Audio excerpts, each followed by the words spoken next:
Welcome to another episode of True Crime Ballads. I'm Saro Lynch-Thomason, and if you like folk songs, history, or true crime, then I recommend you go ahead and hit that subscribe button below. With each episode of True Crime Ballads, we review a folk song that depicts a true crime, and then we look at the facts of the case to see if our song gets us any closer to the truth or leads us astray. Usually with each of these episodes, I create a companion video that teaches the song so that you can sing it too. I'm not going to be doing that with this episode, and I'll explain why later on. Before we start, a quick reminder that this episode is sponsored by my amazing patrons on Patreon. You can find out more about my Patreon and how to support my work in the links below. And this episode is sponsored in part by a grant from the Country Dance and Song Society, or CDSS. CDSS supports people in building and sustaining vibrant communities through participatory dance, music, and song. You can find out more at cdss.org. Little Mary Phagan, she went to town one day. She went to the pencil factory to get her little pay. She left her home at 11 when she kissed her mother goodbye. Not one time did the poor child think she was going there to die.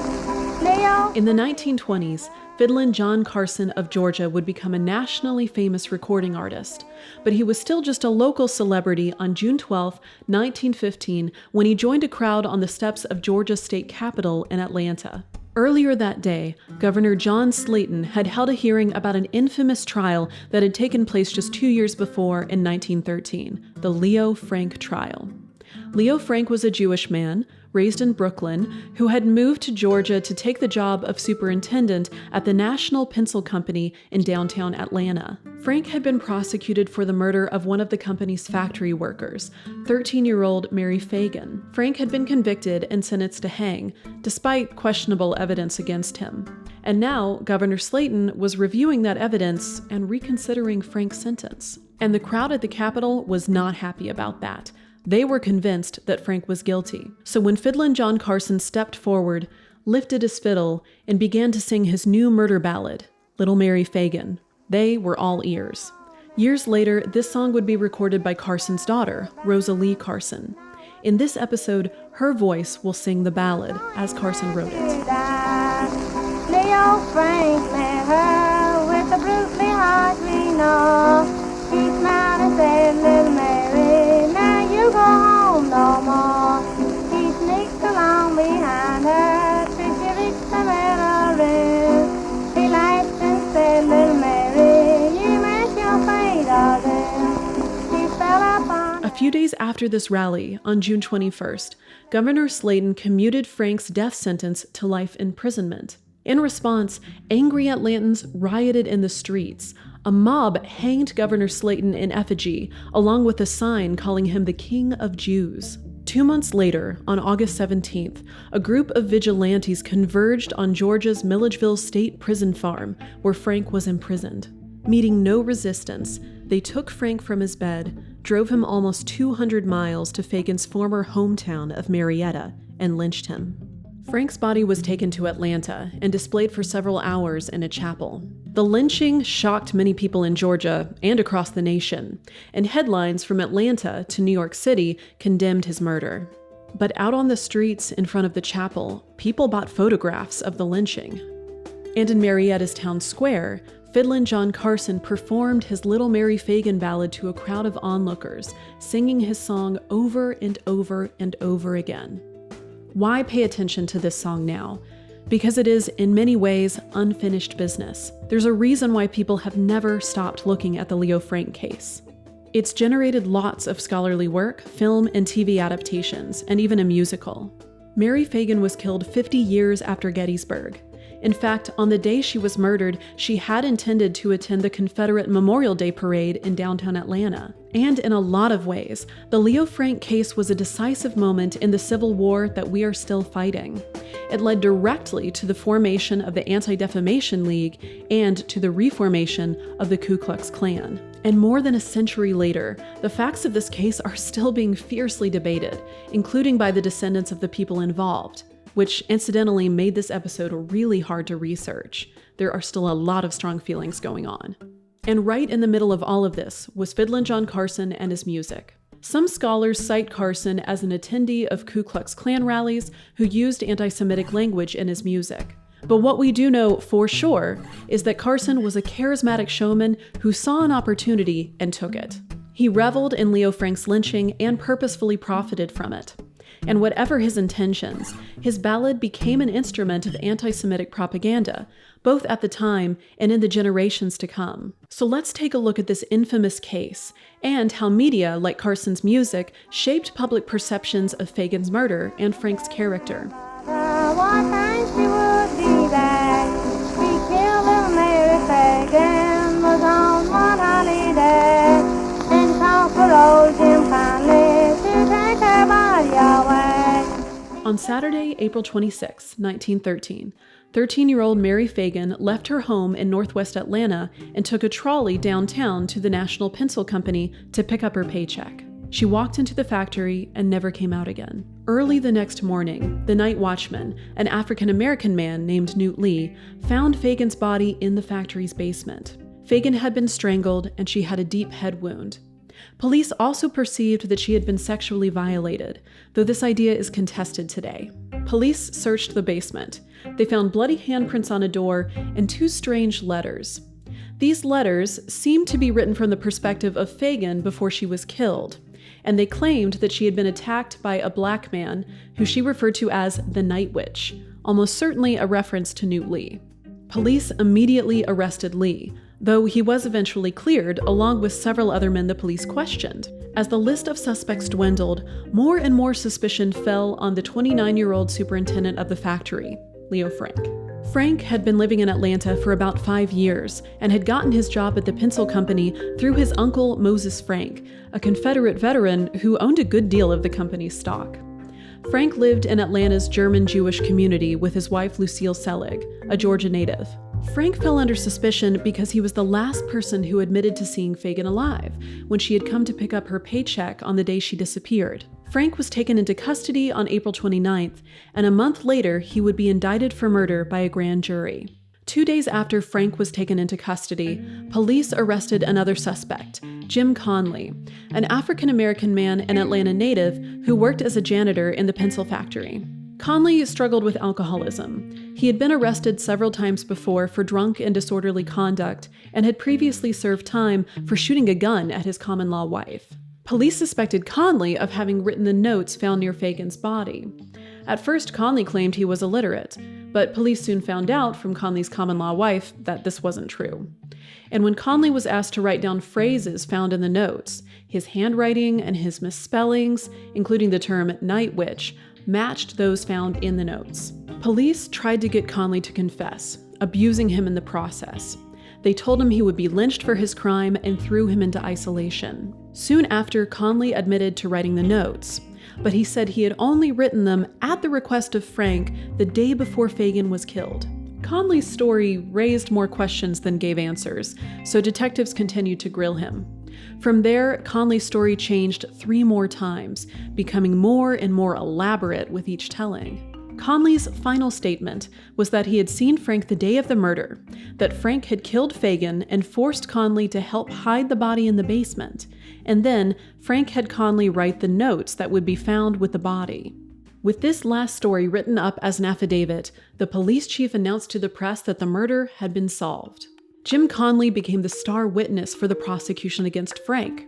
The prosecutor, Hugh Dorsey, claimed that Frank was sexually obsessive, that he had often seen women and girls in his office, and that in the past he had employed Conley to act as a lookout in order to conceal his affairs. During the investigation and trial, witnesses did testify that Frank had acted inappropriately toward some of his female employees. Given the public fervor around this case, it's hard to know how seriously to take these claims, but they also shouldn't be ignored. After a 3-week trial, Frank was found guilty and sentenced to be hanged, and in a separate trial, Conley was sentenced to a year on a chain gang for being an accessory to the murder. As Frank's lawyers pursued an appeal, newspapers from New York to Chicago began to argue that Frank was the innocent victim of an anti-Semitic plot. Collier's Weekly and the New York Times ran hundreds of articles that often portrayed Georgians as having a mob mentality, and at the same time depicted Jim Conley in racist and derogatory ways. Frank's lawyers, it should be said, had also used racism to try and make the jury doubt Conley's character. Millions of dollars poured into campaigns for Frank's defense, which increased the anger of many Georgians. But the appeals came to nothing until the summer of 1915, when Governor Slayton unexpectedly reviewed the evidence and commuted Frank's sentence to life in prison. A few months later, Frank was kidnapped and lynched. Frank's murderers included many prominent citizens, including, for example, Joseph M. Brown, a former governor of the state of Georgia. None of these men were ever brought to trial for Frank's lynching. And for some perspective, in that same year in Georgia, 56 African American men and women are known to have been lynched. In the time since these events took place, many scholars and researchers have attempted to solve the mystery of who murdered Mary Phagan. Efforts have also been made to posthumously absolve Frank of the crime, especially when a witness, Alonzo Mann, emerged in 1982, claiming that when he was a teenager and an employee at the pencil factory, he saw Jim Conley carrying the body of Mary Phagan through the pencil factory's lobby on the day of the murder. Most recently, in 2019, the district attorney of Fulton County, Georgia, announced a reopening of the case. Feelings about this case still run deep, and the intensity of these feelings can arguably be traced back to the ways that news media, and Carson's song, depicted Phagan's murder and Frank's trial. Why he killed little Mary up on one honey day. Come all of you good people, wherever you may be. Supposing little Mary belongs to you or me. Judge don't place the sinner. But he passed it well. So let's tell you and I'll say, Leo Frank too. The Leo Frank case was always a media event. From the start, local newspapers drove their sales with graphic images of Phagan and accusatory headlines that convinced a lot of people of Frank's guilt before any evidence was presented. Later on, when suspicions turned to Jim Conley, the press was happy to promote the idea of his guilt as well. These papers weren't hateful as much as opportunistic, which isn't to say that's any better. But there was one big exception. After the trial, an influential local paper called the Jeffersonian started to publish blatantly anti-Semitic stories, accusing Frank of being a member of the Jewish aristocracy and saying that he was using his connections to escape punishment. Most of these claims were coming from the Jeffersonian's publisher, a man named Tom Watson. Watson had been in Georgia politics for decades. He was a former vice presidential nominee and U.S. congressman and soon-to-be U.S. senator. Earlier in his career, he was a leader in the People's Party, the original Populists. He crusaded for the rights of the poor and encouraged black and white laborers to work together against corporate interests. But after corporate interests destroyed the People's Party, Watson turned away from fighting big banks and big businesses and started to direct white working people's anger towards African Americans, Catholics, and Jews. And to be clear, for many people in Atlanta, there was plenty to be angry about. In 1913, the state of Georgia was allowing children as young as 10 to work in factories, and their shifts could legally last as long as 11 hours. Parents worried constantly over their children being injured by machinery or being abused by management. And then, of course, one of those children ended up dead. Mary Phagan's murder became a lightning rod for working families' feelings of grief, helplessness, and distrust. For many, Phagan became the symbol of violated Southern innocence, while Frank became the symbol of wealthy, abusive, Northern, Jewish capitalism. Watson argued that the citizens of Georgia had a right to avenge the victims of this Northern oppression, especially if the state wouldn't carry out this duty. As we know, many of these ideas, like justifying vigilante violence or evoking Southern pride in the context of certain rebellions, hasn't gone away. Fiddlin' John Carson's Little Mary Phagan played a similar role to the incendiary media that surrounded Phagan's murder and Frank's trial. As you've probably gathered from the lyrics interspersed throughout this episode, Carson's song basically follows Jim Conley's story, with Frank being the eager murderer and Conley being brought in to cover up the crime. The song also celebrated Frank's impending execution. And after Frank's sentence was commuted, Carson added an extra verse accusing Governor Slayton of taking a bribe from New York bankers in exchange for saving Frank's life. Before, and notably after, Frank's lynching, Carson enjoyed playing the song at rallies, in the streets, wherever he could drum up an audience. And of course, his daughter, Rosalie Carson, recorded a version of the song in 1925. Eventually, this song became nationally popular. Singer Vernon Dalhart, the first known artist to sell over 1 million copies of a country song, released his own version of Little Mary Phagan in 1927. The song became known in households across the U.S., and folklorists have recorded versions from Michigan and Ohio down to Alabama. It's worth noting that the lyrics to the song that we have access to today don't explicitly talk about Frank being Jewish. I did find one source that claimed that Carson used explicitly anti-Semitic language when he performed Little Mary Phagan at some of his performances, but I haven't been able to back that up. And in the big picture, I'm not really sure how much that matters. Carson, intentionally or not, used his song to amplify and immortalize a message of hate. He convinced a lot of people that Frank deserved to die. There's a subtext to Carson's song that's worth noting as well, and it has something in common with the way that Watson framed Phagan's murder as a crime against the South. When Carson became famous in the 1920s, his greatest hits, like a lot of other artists at the time, were about nostalgia. One of his top-selling songs was the 1870s minstrel tune, The Little Old Log Cabin in the Lane, a song told from the perspective of a formerly enslaved man reminiscing fondly about the past and his former enslavers. Just under the surface, Little Mary Phagan expresses the same kind of not-so-innocent yearnings for a time before northern industrial intrusion, when the genteel South still flourished. Today, many popular genres of music still struggle with this kind of coded messaging that can promote ideas like a yearning for the antebellum South or white pride. This kind of coded messaging can come up in genres like bluegrass, old-time, and country music, but also newer genres like pagan folk revival music. And for those of us who make music in these genres, people like me, we have to respect the fact that music is always happening in social and political contexts. We have to be thoughtful about what we sing and contextualize the songs we share. And sometimes we can make the strong decision to leave certain songs on the shelf. Little Mary Phagan is an important song to study, but to my mind, singing it gives it a certain kind of power. It reincarnates its message. And this song doesn't deserve that honor. It's already done enough damage. So now we found ourselves in our wrap-up section. Yes, it's still relevant. Racism, of course, has not gone away. Many American corporations still exploit child labor. Take note. And anti-Semitism is alive and well too. A few examples.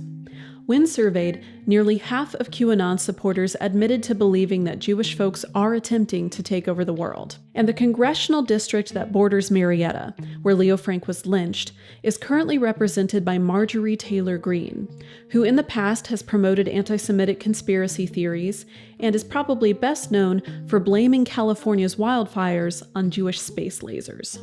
But if today's Georgia is home to Marjorie Taylor Greene, it's also home to Stacey Abrams, one of the country's most inspiring crusaders for civil and voting rights.